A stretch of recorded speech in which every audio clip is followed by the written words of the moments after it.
রবিবার আসানসোল পৌর নিগম অন্তর্গত 84 নম্বর ওয়ার্ড স্থিত বিদ্যাসাগর ময়দানে কাউন্সিলর তথা বড় চেয়ারম্যান ডক্টর দেবাশিস সরকারের নেতৃত্বে বিনামূল্যে স্বাস্থ্য পরীক্ষা শিবিরের আয়োজন করা হয়। এই দিন এই শিবিরের শুভ উদ্বোধন করেন কাউন্সিলর তথা বড় চেয়ারম্যান ডক্টর দেবাশিস সরকার। এই দিনে শিবিরের নাম দেওয়া হয় এক ডাকে ডক্টর। এই শিবিরের মাধ্যমে সাধারণ মানুষ বিনামূল্যে ওষুধও দেওয়া হয়। সকলকে সঙ্গে নিয়ে আমি প্রথমেই করিয়ে নিন। আপনাদের যা সমস্যা আছে আপনারা কি চেক আপ করাবার জন্য উপস্থিত রয়েছেন আমাদের ওয়ার্ডের লেডি প্রেসিডেন্ট কবিতা দি। ম্যাডামকে বরণ করে নিচ্ছেন কবিতা দি। সকলের প্রিয় ডাক্তারবাবুকে বরণ করে নিচ্ছেন।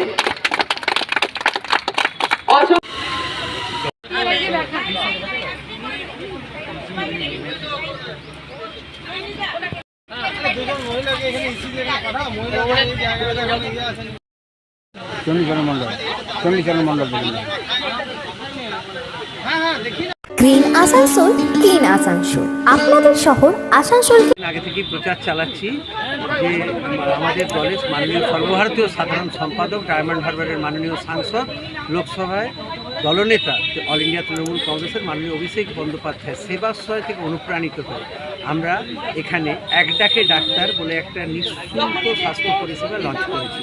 আজকে আপনারা দেখতে পাচ্ছেন এটা 84 নম্বর ওয়ার্ডে হচ্ছে এবং আমরা এক এক করে প্রত্যেকটা ওয়ার্ড, প্রত্যেকটা পঞ্চায়েতে এটা কভার করব, যেখানে মানুষ সম্পূর্ণ বিনা পয়সায় সব রকম চিকিৎসা পাবেন। এটা কোন কোন জায়গায় হবে? এটা আমাদের প্ল্যান আছে সব জায়গায় করা। মানে কোন কোন বিধানসভায়? এটা এখন আমাদের দক্ষিণ বিধানসভায় হবে। এখন দক্ষিণ বিধানসভা আমরা কভার করব। কি হচ্ছে? জেনারেল চিকিৎসা আছে, জেনারেল প্রথম ডাক্তারবাবুরা জেনারেল দেখছেন, তারপর চোখ আছে, দাঁত আছে, যার দরকার হচ্ছে ইসিজি, যার প্যাথোলজি দরকার হচ্ছে ফ্রি, এবং সবচেয়ে বড় কথা ওষুধের দাম তো আপনারা জানেন যে কেন্দ্র সরকারের আওতায় জীবনদায়ী ওষুধের দাম কীভাবে বেড়ে গেছে, আমরা ওষুধটাও সম্পূর্ণ ফ্রি রেখেছি।